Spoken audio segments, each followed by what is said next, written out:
Jennings, what are we getting ready for? For my birthday. How old are you gonna be? What number is that? 5. 5. Are you excited? All right, well, let's get started.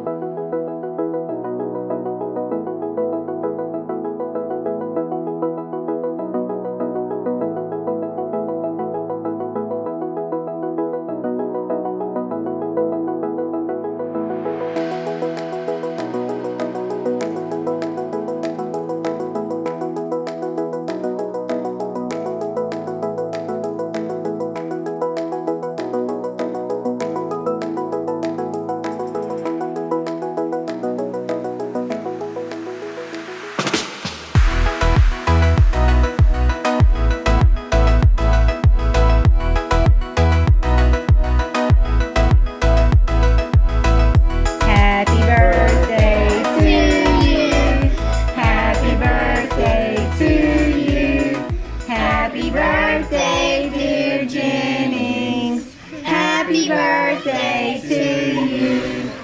All right, good job, buddy.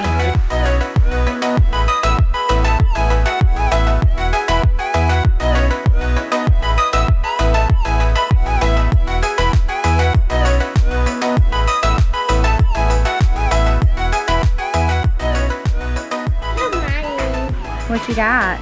A book. Did you have a good birthday party? Yeah. Look at that guy. What is that? Gun. A water gun? Yeah, what gun? You had such a good birthday party. Well, as y'all can see, we had a wonderful time celebrating Jennings' 5th birthday. We are so blessed to have the family and the friends that we had come out and celebrate him turning 5. Y'all wish him a happy birthday down in the comments. And if you seen the cake, that was made from scratch. I made that cake and the icing from scratch.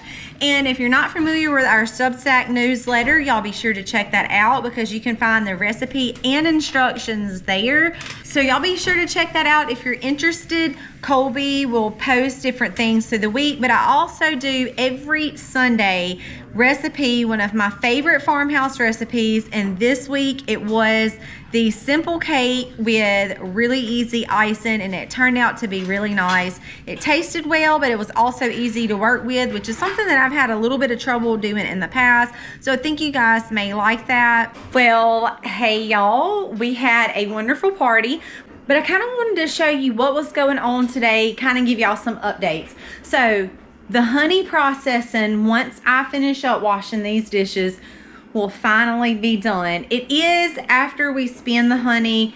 It is done, but there are a couple of extra steps that I do just so that we're not wasteful. We ended up getting, y'all saw when we finished straining our honey, we were pretty much done and it was about down to here. Well, all of the rest of this bucket was filled just by straining the wax caps. So this is what I'm talking about. I had all of these wax caps, and what I would do is put them in these little strainers over the big pots, which you see right here. All of the wax cappings would just sit in the top of strainers over the big buckets, and it would gather up. All of the honey would just flow through these little strainers and collect in the bottom. And I got a lot of honey off of that. Now, I sold all of my wax cappings, but I want to tell y'all a very sad story of what happened. So right here on the freezer is kind of where I had this program going. I had several big buckets with the wax cappings in them.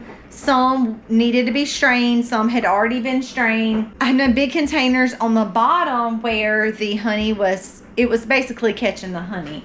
Well, the problem happened when I had stacked a ceramic bowl on top just because I was running out of space, and I went to grab something actually out of the freezer and it tilted to the side just a little bit and hit the ground before I could catch it.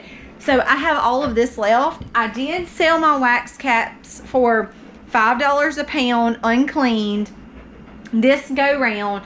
But this is what all I have left over. And now what I'm going to do is just clean these. Unfortunately, see, I have a piece right here that has a little bit of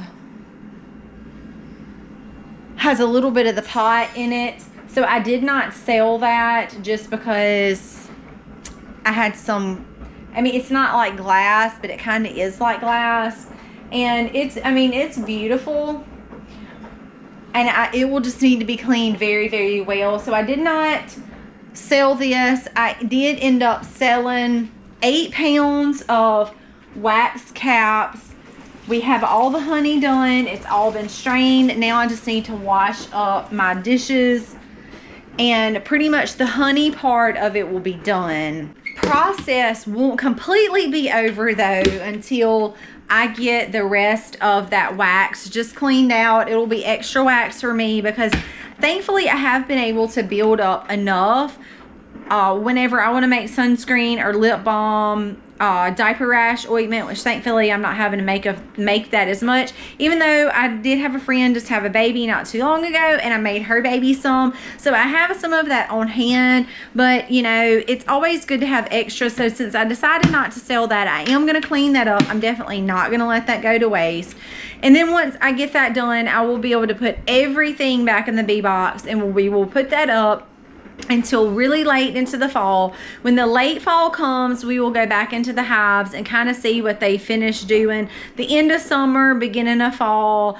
And sometimes we don't pull fall honey just to make sure they have enough to get them through the winter. We really don't like to rob them and let them be poor, especially when there's very minimal feeding that's going to be going on in the winter. So we want to always be sure that they have enough. But I want to also walk y'all outside and I'm gonna show you, I moved my white Jersey Giants out and they are doing wonderful. Next time I move them though, I am gonna get the camera, because the bad thing about these chicken tractors, and if I had them to design, I would put some metal chains, like a chain fencing on the bottom pole, because when you move these tractors you have to push a handle down which initially pops up the back, and when that happens your chickens can just run out, especially if they're scared of you.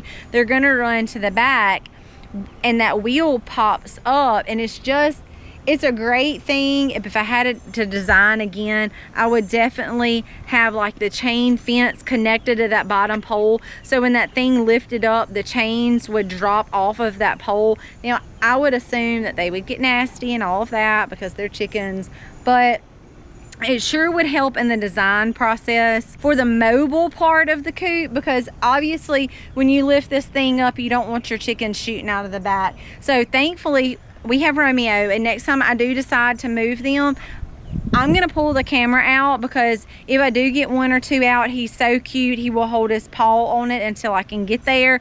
I trained him to, if he knows if they come out and I say go get them, he will put his paw on them. He's so cute when he does it because he's very, very gentle with them. Now Juliet, she's a little bit of a different story. She can kind of get a little rough with them, so I have to scold her a little bit until she learns. I'm sure she'll do fine. But I have moved them out into the chicken tractor. They are doing wonderful. I am so very thankful for them and the American breast, because I've told y'all before, I'll say it again, I've not lost a bird. So chicks, out of 17 and 12 in my other, I have not lost a bird. That is very satisfying to the soul.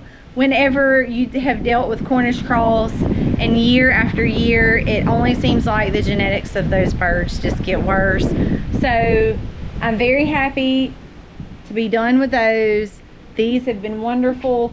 They are losing their little gray color and turning into what they're supposed to, the white Jersey Giants. So I really am excited. Those are my laying birds that will lay my eggs. So these birds are not actually going to go to freezers camp, except for a couple of the American breast roosters, because I did buy those from a local and I ended up getting half and half pretty much. We obviously don't need all those roosters. We are going to keep a couple just in case something happens to one of my other ones. I will still have that pure breed. Hey Romeo, what you doing, boy? Are you a good boy?